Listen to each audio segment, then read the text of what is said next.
Hello friends, welcome to my dean channel. நம்ம சேனலை subscriber பண்ணாதவங்க பண்ணிக்கோங்க.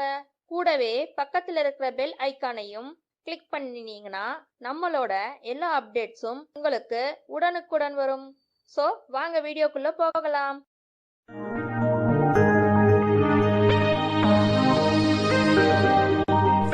வாங்க இன்னைக்கு என்ன வீடியோல பார்க்க போறோம்னா, இட்லி மாவு தோசை மாவு எது இருந்தாலும் பரவாயில்ல, அதுல இன்னைக்கு பணியாரம் சுட போறோம். வெஜிடபிள் பணியாரம், காய்கறி எல்லாம் போட்டு வெஜிடபிள் பணியாரம். வாங்க எப்படி செய்யறதுன்னு பார்க்கலாம். முதல்ல அடுப்பு பத்த வச்சு நான் எண்ணெய் ஒரு 4 டேபிள் ஸ்பூன் ஊத்தி வச்சிருக்கேன். எண்ணெய் சூடு இருந்ததும் 1 டீஸ்பூன் போல கடுகு உளுத்தம் பருப்பு கடலை பருப்பு சேர்த்திக்கோங்க. பொரிஞ்சு வரட்டோங்க. பாருங்க, இந்த மாதிரி பொரிஞ்சு வந்துட்டு இருக்கும் போது வெங்காயம் ஒண்ணு நான் பொடி பொடியா நறுக்கி எடுத்திருக்கேன். அதுலயே பச்சை மிளகாவும் போட்டு சாப்பர்லன்றதுனால நல்லா நைஸா நறுக்கி எடுத்துட்டேன். இது சேர்த்துக்கோங்க. நான் 1 கப் பீன்ஸ் எடுத்திருக்கேன். நல்லா பொடியா நறுக்கிட்டு எடுத்துக்கோங்க, அப்பதான் நல்லா இருக்கும். அதிகமா வதக்கணும்னு அவசியம் இல்லைங்க, ஓரளவுக்கு வதங்கி இருந்தா போதும்.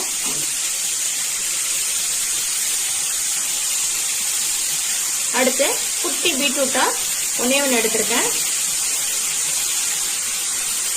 அது நல்லா பொடியா நறுக்கி வச்சிருக்கேன்.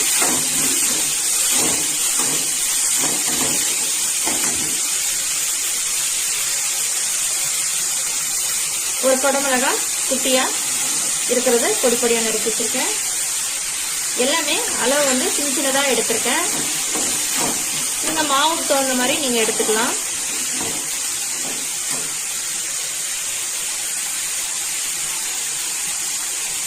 கேரட் 1 கப், இதுல 1 கப்புனா இதுல நான் வந்து 1.5 கப் எடுத்திருக்கேன். அளவு பாத்தீங்கன்னா பெரிய கப்புன்றதுனால 1 கப் சேர்த்திருக்கேன். இதையும் சேர்த்து நல்லா வதக்கிக்கோங்க.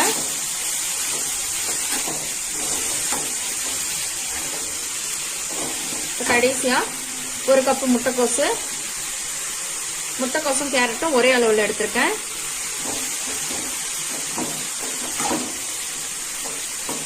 நல்லா வதங்கட்டுங்க. இது கொஞ்சம் உப்பு சேர்த்திக்கலாம். வதக்கிறதுக்கு ஒரு 1/2 டீஸ்பூன் அளவுக்கு உப்பு சேர்த்திக்கோங்க. நம்ம மாவுல உப்பு ஏற்கனவே சேர்த்தி இருக்கிறதுனால உப்பு இதுல பார்த்து சேர்த்திக்கோங்க. இது ஒரு 2 நிமிஷம் போல வதக்கினா போதுங்க. அவ்வளவுதாங்க. பாருங்க, இந்த அளவுக்கு வதங்கி இருந்தா போதும். இப்ப இதை அடுப்பு ஆஃப் பண்ணிட்டு எடுத்து நல்லா ஆற வச்சிருங்க. ஆற வச்சுட்டு தான் நம்ம மாவுல சேர்த்திக்கணும். நான் சீரகம் போடல, நான் சீரகம் பொடி எடுத்து வச்சிருக்கேன். இதை போட்டு சேர்த்தும் போது நம்ம சீரகம் பொடி, கொத்தமல்லி, கருவேப்பிலை எல்லாம் சேர்த்திக்கலாம். ஆற வச்சு எடுத்துட்டு பாக்கலாங்க. பாருங்க, நல்லா ஆறிடுச்சு. இந்த மாவுல நம்ம சேர்த்திக்கலாம்.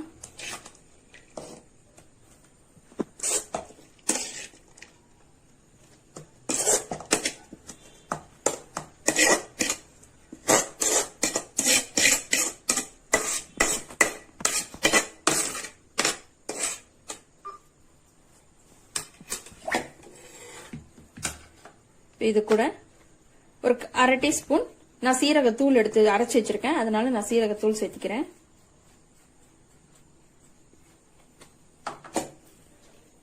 கூடவே ஒரு 2 கொத்து கருவேப்பிலை, 1 கொத்து மல்லித்தலை, இந்த மாதிரி பொடியா நறுக்குனது சேர்த்திக்கோங்க. நல்லா கலந்து விடுங்க.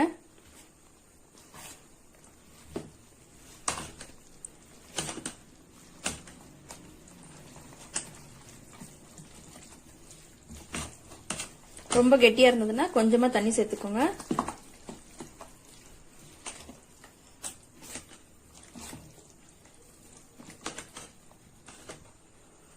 நல்லா கலக்கின பிறகு இப்ப பணியாரக்கல்ல நம்ம ஊத்திக்கலாம். இப்ப பணியாரக்கல்ல அடுப்புல நான் ஏற்கனவே பத்த வச்சு வச்சிருக்கேன்.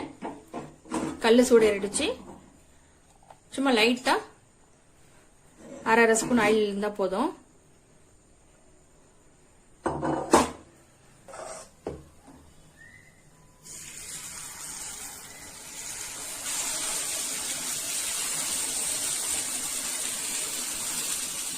அடுப்பு நேரா இருக்க வேண்டாங்க. அடுப்பு மீடியம் ஃப்ளேம்ல வச்சிருங்க, இல்லைன்னா கருக ஆரம்பிச்சிடும்.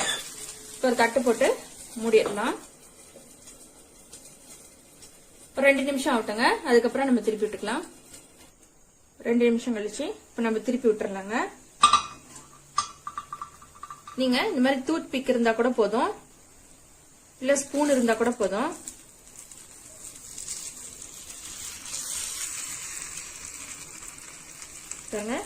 வெந்தனாலதான் நம்மளுக்கு நல்லா அழகா திருப்ப வருது. ஆயில் அதிகமா சேர்த்த தேவையில்ல.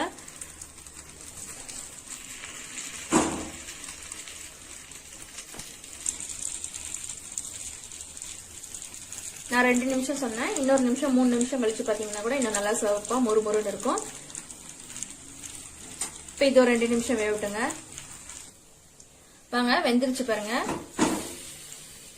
நம்ம எடுத்துக்கலாம்.